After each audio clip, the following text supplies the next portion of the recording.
holding on to? What are you holding on to that you need to let go of? Because I'll tell you right now, you can't go to new heights holding on to the same dead weight. You can't go to new destinations carrying on to the same baggage. Holding on to those burdens all the time. How can God bless your life with more? So let me ask you again, what are you holding on to that you need to let go of? Maybe for you it's expectations. For me, that's what it was for so long. It's hard in my position.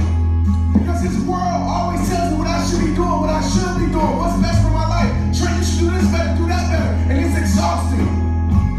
It's tiring. And I realized something. When you live for other people so much, all you do is lose yourself in the moment. Now, I'm not saying you can't give to other people and be there for other people. Don't be like Trent said, I can be selfish, it's all about me. I ain't saying that. Because we already take too many selfies. We already know that a lot of people is all about us. All right? What I'm saying is this. That person, even though those people might want the best for you, might have a good heart, but that doesn't mean they know exactly what is best for you. Only you know. They don't know what God has created you to be or do. And as long as you live outside the will God has for your life, I promise you this. You can live all the dreams in the world, catch all the worldly things, have money, have success. I've been there. But I promise you, you will still feel empty again. You will still feel like you're missing something. And I'll tell you right now, God took away my everything just to show me it was nothing that I ever needed. So the question I'm going to ask you again is, what are you holding on to that you need to let go of? Maybe it's your past. Trust me, I know about that. As soon as you make a change, it's like Trent speaking about God. What? The same Trent I know from high school, the same Trent that be turning up all the time, the same Trent I know from the NFL. Yeah, that same Trent. You know what I tell them all the time when they tell me that, because I get it today. I have people judge me because of the way that I look and tell me I'm not dressed enough, dressed right to talk about God. I said, I never know being a Christian had a dress code. Because I was wearing sandals or something. You know? I didn't get that. It's funny how people judge you, right? And sometimes, while I'm on this right now in my heart, sometimes it's us Christians. Yeah. We do the most judging. I know some of y'all want to clap, but some of y'all, that ain't me. We all been there. Right? We tell somebody to change their life, but as soon as they change their life, as soon as they do something, we find out all the flaws, all the imperfections about them. And we tell them that, we tell them to come to church, come to church. But as soon as they get in the church, we run them out the church. Don't forget where God met you at. Don't you forget where God met you at. Don't act like you're too good. All of a sudden, we battle with each other. Who's the better Christian? Let me tell you something about Scripture. Scripture is not to belittle others. It's to uplift others. Stop tearing people down and lift them up. Straight up. So with your past, if that's what you're holding on to, let me ask you this question right now. Are you going to live there forever? Because I tell people all the time, when those opinions come, and I tell them, look, that's who I used to be. That's what I used to do. This is who I am now. Isn't God good?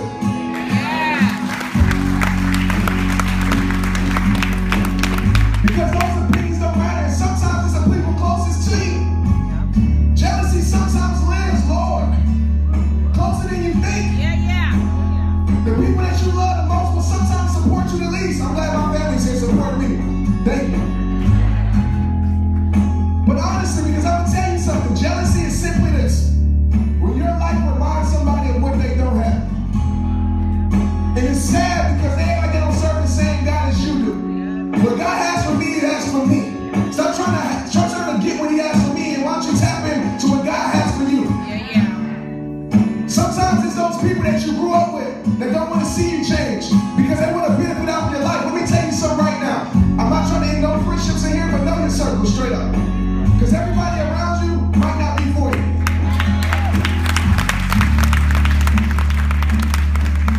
Everybody that smiles in your face, just because they smile in your face, compliment you in your face, don't mean they ain't talking about you behind your back.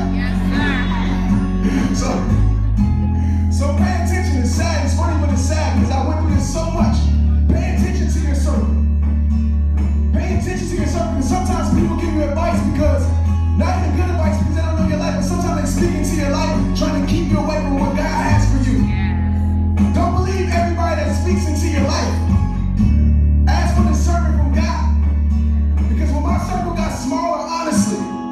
My vision got clearer. When my circle got smaller, less became more. When I was playing NFL, I had all my friends in the world.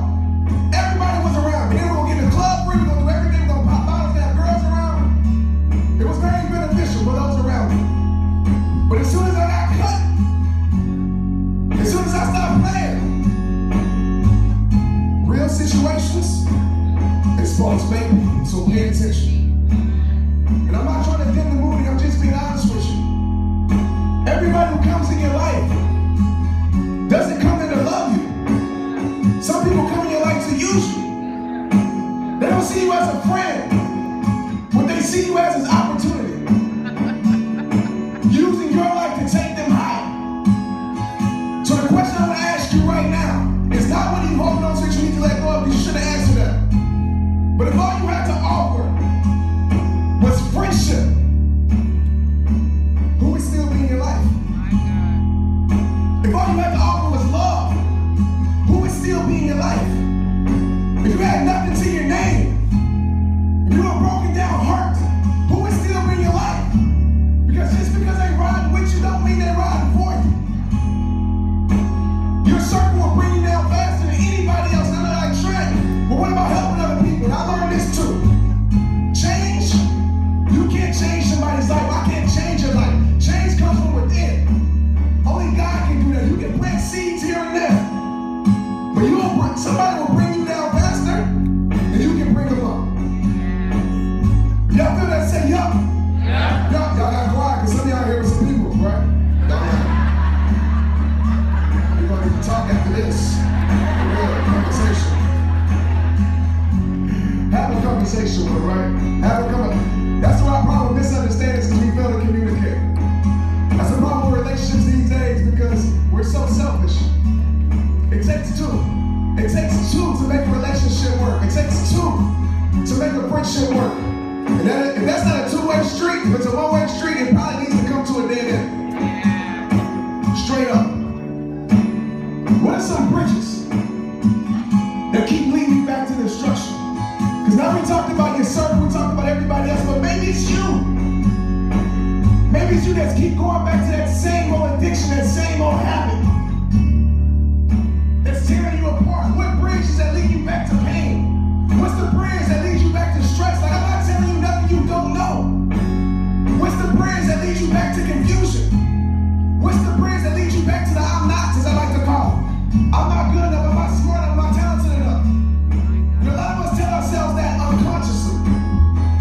Every single day, instead of saying I am, we say I'm not this, I'm not that, and we believe it. And sometimes it's the seed that somebody planted in your life because they were hurt. Hurt people. Heal people. Yeah. So what's the bridge that you keep in your life? Because those problems, those situations, I've learned, they aren't meant to drown you. They're there to teach you how to swim. Those bridges that you're keeping in your life, they need to be burned. All that does is prevent you from building the bridges in your life that need to be built. So, are you going to keep saying next time? And it broke my heart 7 to 8 times. Next time. And they don't have no more, so you tell people how to treat you by what you accept. Y'all, I ain't trying to hear that. You set the standards for your life. Stop lowering your standards to meet people at their level. And how about you make them raise their standards to meet you at yours?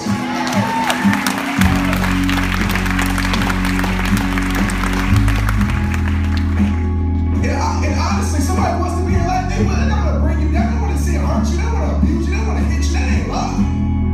Stop letting people who don't know how to love change the definition of love for you.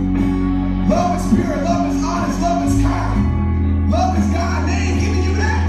Why are you there? Why? Why are you hanging on to it? Why are you keeping that bridge in your life? You might have maybe it's kids, maybe it's financial things. But it's people in your life that love you, that deserve the best you. And as long as you're holding on to the things that are tearing you down, you will not be the best you. You will have that hurt, that sadness, that unhappiness about life. I see it so much, and I get like that sometimes. I get around human, but I check myself real quick. So San Francisco,